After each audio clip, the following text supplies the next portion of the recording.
Now on CoastTV News. High-stakes summit. Trump and Putin meet in Alaska. The urgent talks over Ukraine that have world leaders watching. Return home. An Easton pastor arrested by ICE is back on Delmarva. What his family is saying tonight. And a highway hike. Toll rates rise in Delaware. We'll break down who's paying more and when. This is CoastTV News at 11. Good Friday evening, and thanks for joining us. I'm Christina DeRobertis. We begin tonight with breaking news. Viewers will remember the pastor from Easton, Maryland, we told you about last week, Daniel Fuentes Espinal. He was arrested and detained by ICE on July 21st after being accused of overstaying his visa. And tonight, family members confirm Fuentes Espinal is back home in Easton. A family member sharing these photos on social media. Fuentes Espinal was originally held at facilities in Salisbury and Baltimore before being transported to a Louisiana detention center. And a family friend says he was granted bond earlier this week. He's now returned to Maryland. Well, all eyes are on Anchorage, Alaska tonight as President Trump meets with Vladimir Putin on Ukraine, and the two world leaders emerged from their meeting optimistic today, but very few details were released about whether a peace deal between Russia and Ukraine would take place. Missing from the meeting was Ukrainian President Zelensky. Trump said he would call Zelensky and discuss what happened. Mary Bell Gonzalez is in Anchorage with details on the historic meeting. President Donald Trump and Russia's President Vladimir Putin coming together for a high-stakes meeting Friday in Anchorage, Alaska. We had an extremely productive meeting. The two world leaders and advisors discussing a variety of issues, including economic matters. But the most critical topic, finding a path to end the Russia-Ukraine war. While both leaders appeared optimistic, specific details about their discussions were not released. Russia has its own national interests. I expect that today's agreements will be the starting point, not only for the solution of the Ukrainian issue, but also will help us bring back business-like and pragmatic relations between Russia and the U.S. It's been nearly 3.5 years since Russia launched a full-scale invasion into Ukraine. This map shows the areas now occupied by Russian troops. Hours before the two leaders met, Russia ramping up missile strikes against Ukraine. Ukraine President Volodymyr Zelensky, who was not invited to attend Friday's meeting, saying this ahead of the summit. The war continues. It continues precisely because there is no order, nor any signals from Moscow that is preparing to end this war. They are also killing on the day of the negotiations. And that speaks volumes. Trump says he will discuss the details of Friday's meeting with members of NATO and Zelensky. We haven't quite gotten there, but we've made some headway. So there's no deal until there's a deal. Many European leaders putting pressure on the U.S. to include Ukraine in any decisions that are made to ensure peace. In Anchorage, Alaska, I'm Mary Bell Gonzalez reporting. And now we'll turn our focus to the weekend weather. Here's a live look into Lewis, and our first alert meteorologist Chris Mastrobono joins us now for a check on the forecast. Good evening, Chris. Good evening, Chris. Nice day out there. We saw seasonable temperatures. Eastern Shore, 90 was our high in Cambridge, 87 in Georgetown. We had a few spotty showers along the eastern shore, but most of us were in the sunshine today. We have a marine layer that's pushed over the area right now. We're at 78. It's going to be another mild, muggy night. Temperature's going to dip a couple more degrees here over the next few hours. We're at 75, Georgetown 77 in Delmar. We are clear. We have high pressure building in, setting the stage for a gorgeous weekend, a seasonable weekend. Temperatures in the mid to upper 80s for our Saturday. As we end our Sunday, we'll be making a run at 90 degrees, and we're going to have some cooler air that's going to be filtering in early next week. And then all eyes are to Erin, which is going to be intensifying into a major hurricane this weekend. What does it mean for our area? Well, we're going to be dealing with some dangerous surf and some potential coastal flooding. We'll talk more about that coming up in the full 7-day forecast. Christina. All right, we'll check back in. Thank you, Chris. Well, today, Governor Matt Meyer signed House Bill 187 into law. With this new measure, both in-state and out-of-state licensed producers can now ship beer and wine directly to Delaware consumers. That's under strict regulatory limits. Supporters say allowing direct-to-consumer shipments will create new opportunities for wineries and breweries to reach customers that they previously could not serve. There'll be a network of small business wineries that will share information with each other, share mailing lists. It should grow. It should help this place soar. Delaware becomes the 49th state to permit direct-to-consumer wine shipping, leaving only Utah as the state without it. But it is important to note the law does not take effect for 1 year. Starting today, tolls on Delaware's highways went up, some even doubled. Many people drive Route 1 to get to the airport or for various businesses upstate. Now, with the Delaware Easy Pass, you will be charged the new rate of $1.50 instead of $1, but that's only because it's not. This was earlier when it was not 7 p.m. Now that is in full effect. And once the weekend rates go into effect, it's going to be $4. Driving on Route 1 in Delaware. Now that trip will be more expensive. As of Friday, DelDOT's toll rates are increasing. That means for drivers with a Delaware Easy Pass, driving through Dover Toll Plaza and Biddle's Toll Plaza in Middletown will go from costing you $1 at each place to $1.50 at each place, so $3 on the weekdays. And for the weekends, $3 at each plaza goes to $4 at each place, making that trip $8 on the weekends. Roberta Lichter is a Rehoboth Beach local, so she has a Delaware Easy Pass and she's not bothered by the price hike. I think it's well worth the toll increase, the money that it'll, generate and what it'll do for our roads. If you're using cash or a non-Delaware Easy Pass, driving through the same plazas, Dover to Biddle's, $1 at each place, so $2 on the weekdays, goes to $2.50 at each stop, so $5 on the weekdays. For the weekends, $3 at each plaza turns into $6 at each toll booth, making that total drive $12 on the weekends. Jay King is from Texas, so his Easy Pass is out of state. He's not happy with the changes. I think it's ridiculous. They quadrupled the cost to go up a highway. And some drivers just don't care. I honestly have no clue what the costs were. DelDOT says the increases will generate around $40 million towards road projects. And that was Emma Aiken reporting. Now, DelDOT says this is the first toll hike in 10 years and that it's long overdue. If you take Route 1 a lot, there is an option to get frequent user plan. That's for discounted rates. And we'll go now to our Coast TV poll. We want to know, what do you think about the price hike on Delaware tolls?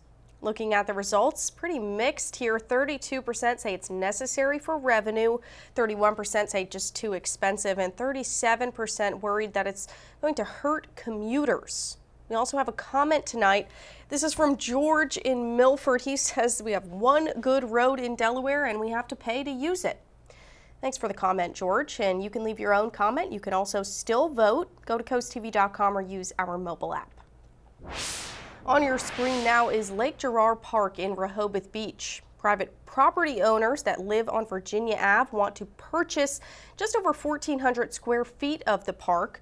Now, for the 1,400 square feet of land, the price tag about $540,000. The purchase would allow the property owner to make their lot exactly 5,000 square feet. A purchase would also allow their lot to be split into two separate parcels. People Coast TV spoke with about this today had some mixed opinions on the future of the land. I don't really understand the rhyme or reason. Probably the owners want to have a bigger backyard, but I doubt we get to visit their backyard. I don't have a problem with somebody purchasing the land as long as it doesn't affect the ecosystem. Now, there was a public hearing about all this today, but after the public hearing, wasn't exactly clear of what the next steps are for that property there on Lake Girard Park. Well, the fight against flooding continues in Dewey Beach. Town leaders looking at ways to keep water from pooling on certain downtown roads. Martin Brule says the flooding on Reed Avenue is so bad that he has to replace the brakes on his truck early and that their house is raised to keep water out. Well, continually with any type of high tide, especially if something's being pulled in, we could get flooding all the way up to the cottage or under the cottage. Town leaders looking to put in a pump station The estimated $1.3 million project would help keep pooling water at bay. Now, none of those proposals are set in stone yet. Funeral services for former Delaware Governor and Congressman Mike Castle are taking shape today. A visitation for Mike Castle will be held at Chandler Funeral Home in Wilmington. That's from 5 to 8 p.m. next Thursday. A private burial for Castle will be at St. Mary Magdalene Roman Catholic Church in Wilmington at 10:30 a.m. next Friday. Also, a celebration of life will follow at the Wilmington Country Club. To Milford, where the Milford Fire Department is expanding. This picture posted by the Carlisle Fire Company teases Station 2. It doesn't say exactly where that is, but many neighbors have commented on the post. They say it's on Cedar Beach Road off Rehoboth Boulevard. Senator Lisa Blunt Rochester spent a day at the Coast Guard station at Indian River Inlet today. According to her office, Command briefed her on their operations, and she later joined members for a boat ride. There will be more STEM opportunities for students this fall at Warwick Community College in Wycomico County. Warwick planning to offer data science and mechatronics engineering degrees. The data science concentration will be part of their transfer program. The mechatronics engineering concentration will teach students skills for advanced automation and manufacturing industries there in Wycomico County. Well, in just weeks, Amtrak will be getting a major upgrade on the East Coast, but it comes after the federal pulled funding for a major rail project on the West Coast. Though there are still hopes for a proposed cross-country route that's before the FIFA World Cup next year. Brian Abel in Washington with a look at the state of high-speed rail in the U.S. A long-awaited upgrade will roll out on Amtrak's Northeast Corridor August 28th. Modern interiors for 28 new Acela trains running from Washington, D.C. to Boston at a top speed of 160 miles per hour. The Acela line, a rare success story for high-speed rail, not seen elsewhere in the U.S. It's in a market where trains can definitely be successful. That's not necessarily the same when we start looking at some of our larger population centers throughout the rest of the United States.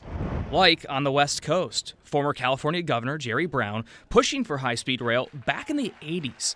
Despite voters approving roughly $10 billion in 2008, it's yet to be built. Once you make the commitment, it then becomes a question of, do you have the political will to see through the investments?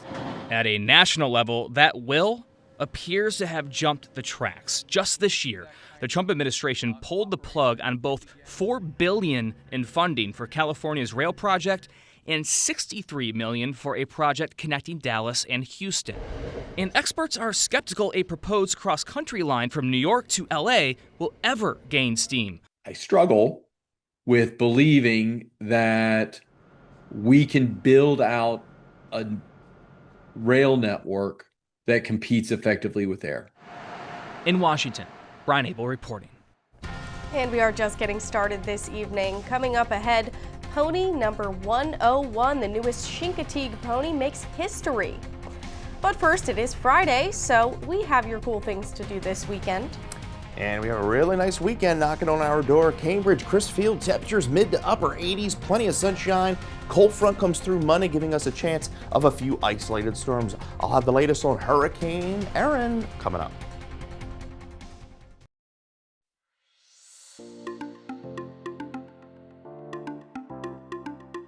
Break out the tie-dye and bell bottoms because it's Hippie Fest time in Milford. The Milford Museum bringing the groovy vibes back to the Causey Mansion this Saturday from 3 to 8. Bring your lawn chairs and enjoy food trucks plus music from the Funsters. You can step into action for a great cause this weekend at the 3rd annual Shuck Cancer 5K Run/Walk. It's happening Sunday at Big Oyster Brewery in Lewis. If you're into comics, collectibles, and games, Blue Hen Comic Con lands at the Delaware State Fairgrounds Saturday and Sunday.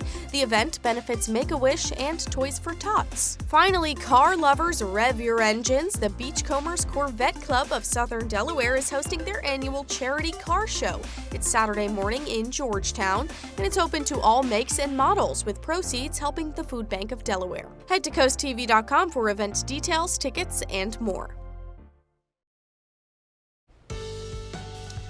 Well, that marine layer we were talking about at 6 o'clock has moved in through the evening. Those low clouds moved in from the ocean, and we're beginning to see that throughout much of Delmarva. We're at 78 in Ocean City, still quite muggy out there. 77 in Rehoboth. We're at 75 Milton to 77 in Seaford. So there's that onshore flow continuing. Gusts pretty calm inland. We're still seeing some gusts upwards of 50 miles an hour at Indian River Inlet. But we're going to continue to see that onshore flow at least through Saturday, and then we'll see some southwest winds by Sunday. It's all thanks to high pressure to our north. That clockwise flow, we get that flow right off the ocean, so it's going to be a really nice weekend. And then we have some dangerous surf to talk about next week. 70 to 75 overnight. Some fog, but mainly those low clouds and muggy conditions. So we start the day tomorrow with a little low clouds.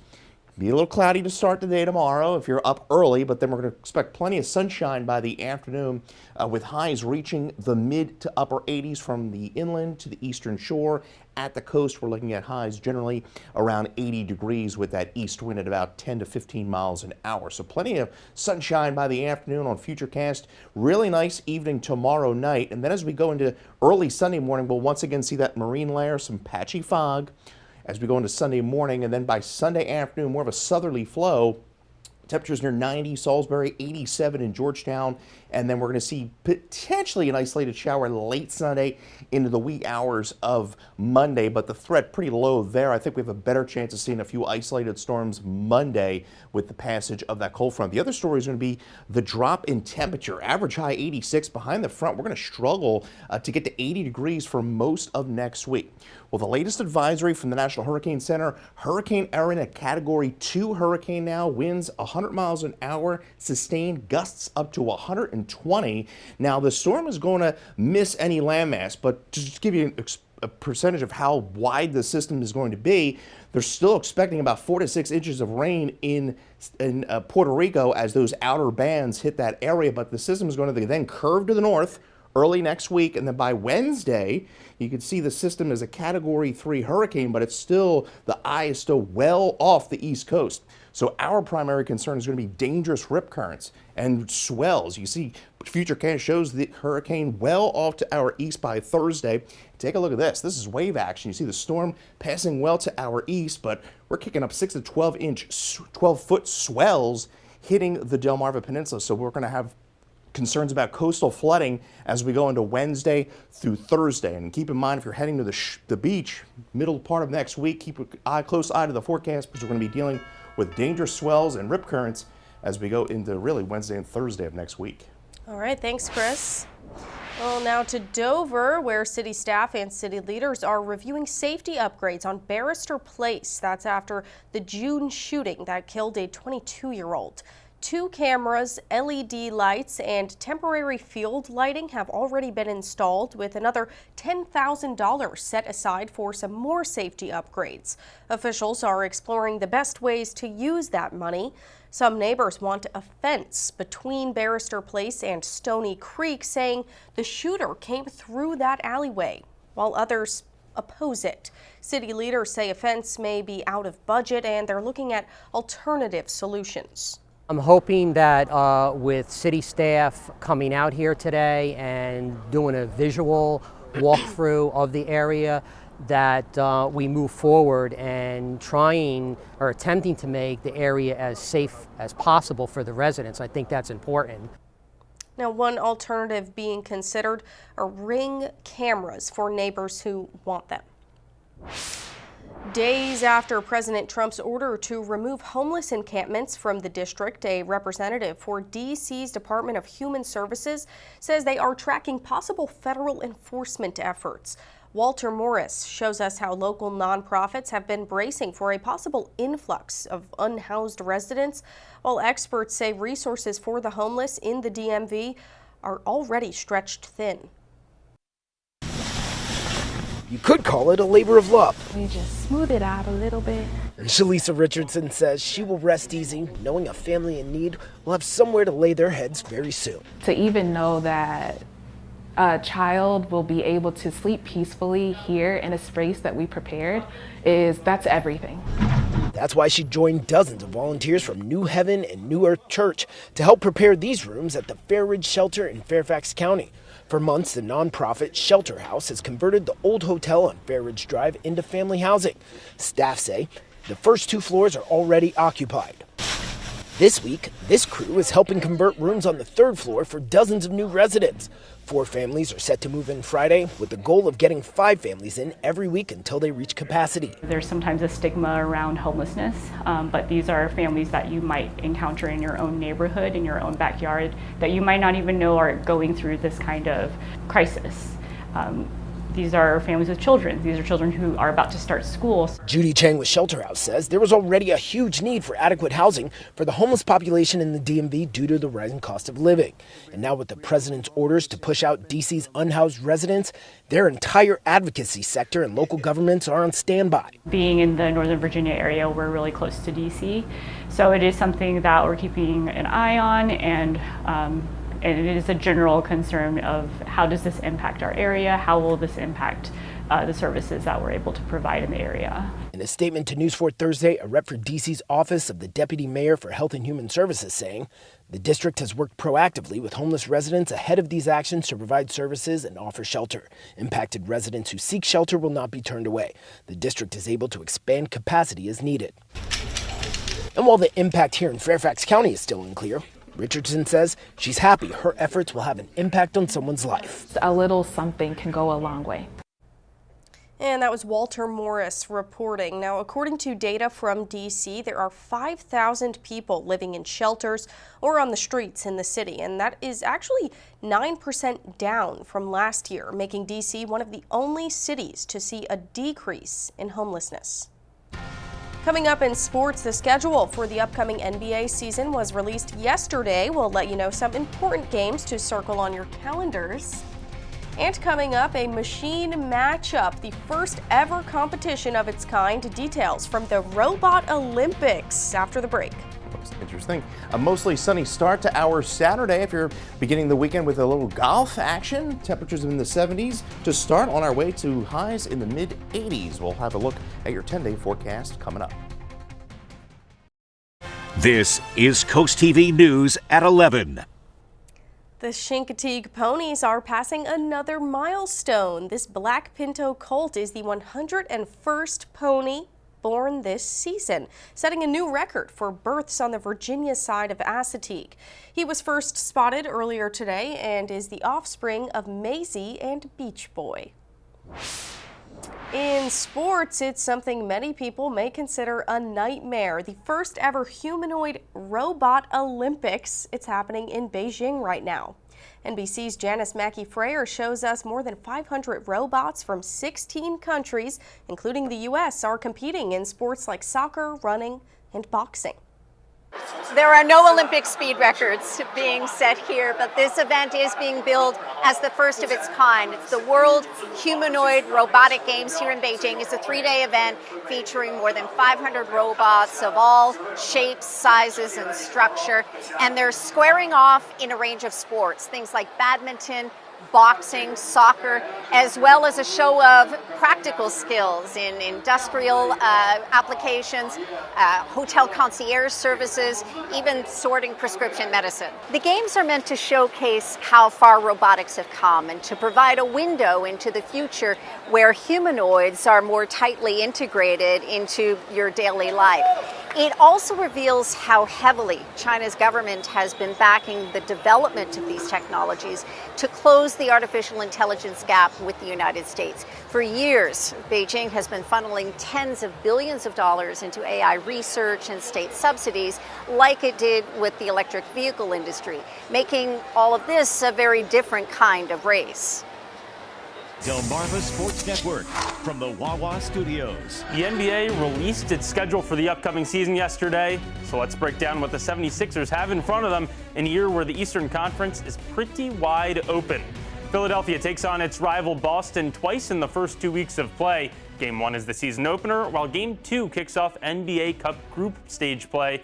Now, it's important to note that these aren't the same old Celtics. Boston star forward Jason Tatum will miss the entire upcoming season due to an Achilles injury, while Jrue Holiday and Kristaps Porzingis were traded away in the offseason. And in March, the 76ers take on the Jazz twice, and there could be a bit of bad blood here. Ace Bailey out of Rutgers canceled a pre-draft meeting with Philadelphia back in June, which resulted in the Sixers drafting VJ Edgecombe out of Baylor. Bailey ended up in Utah instead, and these two games could offer a bit of revenge to both sides. Plus, the games are towards the end of the season, so there could be postseason implications. Beyond just matchups, the 76ers have to play on back-to-back nights 16 times, which is tied for the most in the entire league, so that's not ideal. Since Philadelphia's two stars in Joel Embiid and Paul George are both over 30 years old and have injury histories, Embiid specifically said last season that he might never play the second game of a back-to-back again, so it could make for an interesting year for the 76ers. That's it for sports, folks. Have a great rest of your night, Delmarva. As we take a live look into Salisbury, 75 degrees, pleasant night falling into the lower 70s. Could see some areas of fog develop. We're looking at wall-to-wall sunshine for our Saturday, 84 degrees. We bump it up close to 90 on Sunday, a mostly sunny, dry weekend. We have Linda Schnell of Millsboro, Delaware. You're the winner of our Paul Davis umbrella. And you can get your forecast anytime by dialing that First Alert weather phone. And your 10-day forecast shows temperatures falling into the lower 80s next week. We stay primarily dry, isolated storm chances Monday and Tuesday, and then we keep a close eye on those seas. Dangerous swells, rip currents developing next week, all thanks to Hurricane Erin. All right, thanks again, Chris, and thanks to you for joining us for Coast TV News at 11. You can find more news and local weather on our Coast TV News app. The Tonight Show starring Jimmy Fallon's up next, and we'll see you tomorrow for Coast TV News at 6 p.m. Have a great night.